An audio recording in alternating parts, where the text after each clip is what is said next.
뉴욕 증시는 유가 상승에 따른 에너지 부문의 주가 호조, 동영상 스트리밍 서비스를 개시한 디즈니사의 상승세 등으로 활황세를 보이면서 상승 마감했습니다. 전체적으로 0.5%가량 올랐는데요. 최근 6월 들어 주가가 4% 이상 상승하면서 5월의 하락폭을 상당 부분 만회한 상황입니다. 국제유가가 중동 지역 긴장 고조로 상승세를 보였습니다. WTI는 마감 기준으로 2.2% 오른 52달러 22센트에 거래를 마쳤습니다. 호르무즈 해협 부근에서 유조선 두 척이 공격을 당해 중동 지역 긴장이 고조되면서 유가가 올라갔지만 그 상승폭은 제한적이었습니다. 트럼프 대통령과 시진핑 주석이 이달 말 일본에서 열리는 주요 20개국 정상회의에서 별도로 만날 가능성이 높다고 백악관이 밝혔습니다. 로이터 통신에 따르면 호건 기들리 백악관 대변인은 폭스뉴스 채널과의 인터뷰에서 양국 정상이 양자회담을 가질 것이냐는 질문에 그런 방향으로 가고 있는 것 같다고 말했다고 전했습니다. 트럼프 대통령은 중국과의 무역 협상 타결이 불발될 경우 중국 상품에 대한 관세를 인상하겠다고 위협하고 있습니다. 대표적인 브렉시트 강경파인 보리스 존슨 전 외무장관이 영국 집권 보수당 대표 경선 1차 투표에서 예상대로 압도적인 승리를 거뒀습니다. 영국 차기 총리의 존슨 전 장관이 유력해지면서 노딜 브렉시트 가능성이 한층 높아졌습니다. 만약 영국이 EU와 브렉시트 방식에 대해 합의를 이루지 못한다면 10월 31일에 노딜 브렉시트가 현실화됩니다. 네, 시청자 여러분 안녕하십니까. 해외 시각을 생생하게 전해드리는 머니투데이 글로벌 랩. 오늘 한 주의 마지막 거래일도 힘차게 시작해보도록 하겠습니다. 저희가 생방송으로 1시간 동안 진행이 되는데요. 1시간 동안 부족한 부분은 인터넷 창구를 이용해서 채워보시면 어떨까요? MTN 글로벌 랩, 머니투데이 글로벌 랩을 검색을 하시면 저희 홈페이지가 마련이 되어 있습니다. 홈페이지 들어오셔서 전문가분들 그리고 연구원분들과 1대1로 프라이빗하게 소통할 수 있는 창구가 마련이 되어 있고요. 또 저희가 다시 보기 컨텐츠를 코너 바이 코너로 올리고 있으니까요. 도움이 되실 부분은 그 다시 보기 컨텐츠를 이용해서 투자 아이디어를 얻어 가시는 것도 큰 도움이 될 것 같습니다. 자, 오늘 뉴욕 증시 마감 상황부터 좀 살펴보도록 하겠습니다. 전체적으로 상승세였습니다. 오늘 사실은 증시는 에너지 기업 그리고 디즈니사가 다 했다라고 봐도 무방할 것 같습니다. 오늘 일단은 유가가 2.2%, 장중에는 4%까지 오르면서 오늘 에너지주가 전체적으로 탄력을 받았고 증시를 끌어올리는 그런 모습을 보였습니다. 또한 개별 종목으로는 디즈니 주목해 보셔야 될 텐데요. 이따가도 전해드리겠지만 동영상 스트리밍 서비스를 전격적으로 개시하겠다. 개시한 디즈니사의 상승세 보이면서 증시가 전체적으로 상승권에서 마감을 했습니다. 최근 6월 들어서 지금 6월 13일, 14일 정도죠. 주가가 4% 이상 상승을 하면서 5월에는 주식을 팔고 떠나라는 격언으로 하락을 했었던 5월의 주식시장 약세는 상당 부분 만회한 상황이다라는 분석도 나와 있다는 점 참고를 해보시면 좋을 것 같습니다. 오늘 전체적으로 0.4%에서 0.6%가량 플러스권에서 거래를 마쳤습니다. 자, 이렇게 증시가 전체적으로 상승세였는데요. 급등한 종목 특징주 함께 살펴보겠습니다. 첫 번째로는 파이버 인터내셔널입니다. 뉴욕 증권거래소에 상장되어 있는 프리랜서의 재능 공유 내지는 재능 판매 사이트인데요. 오늘 신규 상장을 했고 90% 넘게 올랐습니다. 우리나라의 대표적인 재능 공유 사이트 크몽, 숨고, 오투잡 등이 있는데 비슷한 사이트로 보시면 될 것 같고요. 오늘 39달러 90센트에 거래를 마쳤습니다. 두 번째로는 나스닥에 상장되어 있는 코다 옥토퍼스 그룹입니다. 실시간으로 3D 소나 음향파 솔루션의 설계와 제조를 하는 그런 회사인데요. 2분기 어닝 서프라이즈를 발표를 했습니다. 실적이 나왔는데 매출이 전년 동기 대비 92% 증가했다. 어닝 서프라이즈를 발표하면서 45%가량 올랐습니다. 세 번째 종목은 나스닥에 상장되어 있는 엔드라 라이프 사이언스인데요. 이름만 들어도 생명공학 기업인 걸 알 수가 있죠. 초음파 기술을 개발하는 회사입니다. 그러니까 질병 모델을 화면에 표시하고 수정할 수 있게 광음향 이미징 센서를 개발하고 상업화하는 회사인데요. 오늘 36%가량 급등하면서 1달러 68센트에 거래를 마쳤습니다. 자, 이렇게 미국 시장 전반적인 상황 그리고 특징주까지 살펴봤는데요. 글로벌 시장으로 넘어가 보도록 하겠습니다. 시황센터에서 김민재 앵커가 기다리고 있습니다.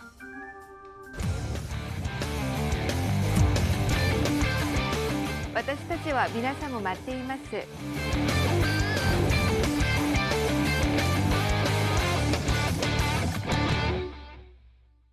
자, 지금부터 시장 상황 정리해드리도록 하겠습니다. 오늘 새벽 미국과 유럽은 완만한 상승 곡선을 그렸습니다.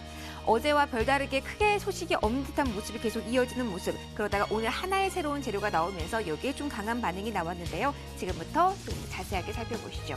자, 먼저 미국 마감부터 확인하겠습니다. 다우지수가 0.39%, S&P 500, 나스닥 역시 상승이었습니다. 초반과 비슷한 분위기 속에서 거래가 마감됐다. 일단 이렇게 보시면 되겠습니다.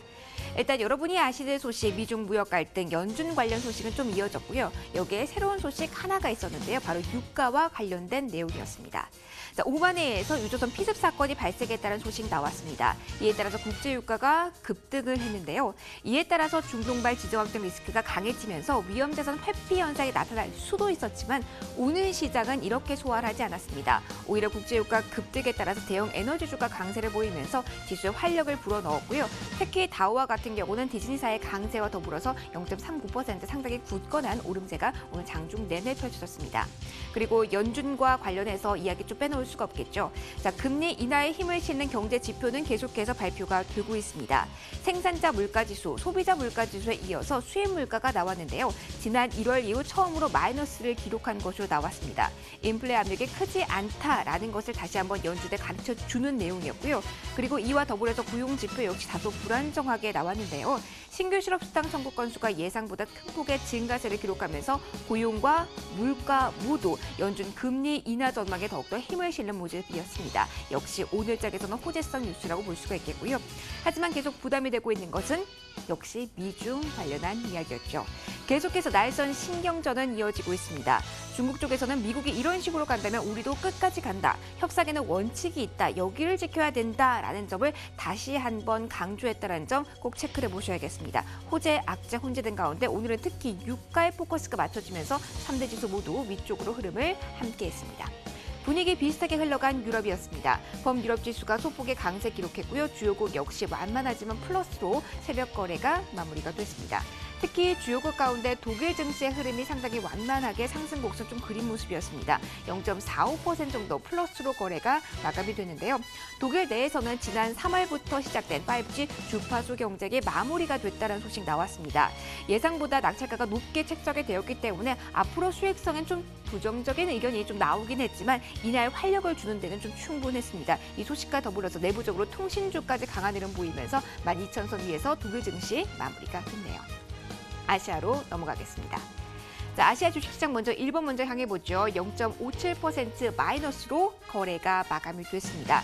이날 새벽작에서 미국 내에서 반도체주의 상당한 약세가 확인이 되는데요. 그 영향 그대로 이어지면서 반도체주 일제히 미끄러졌습니다. 전체 지수 역시 이에 따른 큰 흔들림이 있었고요. 중화권 증시 먼저 본토 증시 보시면 소폭의 강세로 거래 마감이 됐습니다. 오전장에는 마이너스였지만 오후장으로 갈수록 좀 플러스 흐름이 조금 더 강하게 나타나는 하루였다 이렇게 보시면 되겠는데요. 경기 부양에 대한 기대감이 조금 높아졌습니다. 차이나 데일리 쪽에선 수주대, 인민은행 쪽에서 지준율이든 기준금리 또 뭐든 손댈 것이다 라면서 경기 부양에 대한 기대감을 높이기도 했고요. 그리고 리커창 총리가 중국판 나스닥에 꼭 운영될 것이다 라고 이야기를 하기도 했습니다. 세부적으로 봤을 때는 수소전지주가 정책적 기대감에 강한 흐름 보였다는 좀 특징으로 확인을 해보시고요. 반면 홍콩 항생지수 그리고 대만 가권지수는 계속해서 좀 약한 흐름 나타내고 있습니다. 홍콩 같은 경우는 시위 상황에 포커스를 맞추면서 조금 더 팔자 쪽으로 기운 이번 주 시세가 형성되고 있다는 점 챙겨보셔야겠네요. 전반적인 아시아 주요 증시까지 흐름 체크해보셨습니다. 동남아시아로 넘어가시죠. 자, 전반적으로 상승 흐름이 조금 더 우세했습니다. 역시 중국의 이존율이 높기 때문에 중국 쪽에서의 경기 부양에 대한 기대감을 조금 더 높게 실었다라고 보시면 되겠는데요. 태국 증시, 싱가포르 증시 모두 상승이었습니다. 그러나 말레이시아 쪽에서는 하락권에서 거래 마감이 됐고요. 베트남 주식시장 역시 3거래 연속 하락, 부동산주에 대한 하락폭이 깊어지고 있는 이번 주 시장입니다. 자, 이제 주식시장 흐름 보셨고요. 외환시장으로 좀 넘어가도록 하겠습니다. 오늘은 좀 조용하게 움직임 나왔는데요. 주요 6개국 통화 대비 달러 가치를 나타내는 달러 인덱스 보실까요? 역시 어제와 거의 변동 없는 구간 97레벨대 초반에서 거래가 마무리가 됐습니다. 자, 오늘 유가에 대한 이야기가 상당히 많이 나왔습니다. WTI 기준으로 봤을 때 3% 이상, 거의 4%에 육박하는 유가 흐름이 나온 오늘 새벽이었는데요. 유조선 피습 사건이 나오고 이에 따른 지정학적 리스크가 불거졌다는 점이 가장 큰 요인이었습니다. 고점 대비는 후퇴했지만 2.2% 플러스였고요. 브렌트 역시 상승으로 거래 마감이 됐습니다. 마지막으로 비철금속 시세 체크하도록 하겠습니다. 금과 같은 경우는 기준금리 인하 쪽을 조금 더 반영하면서 위쪽으로 이번 주 순항하고 있네요. 0.5% 올랐고요. 은과 구리 가격 역시 플러스권에서 시세 마무리 지었습니다. 네, 전반적인 움직임 큰 틀에서 살펴보셨습니다. 이제 종목에 대한 이야기 해볼까요? 월가가 주목한 종목들 어떤 것들이 있었을까요? 어떠한 투자 의견 왜 내놨을까요? 이 종목에 대한 이야기 이어서 명민준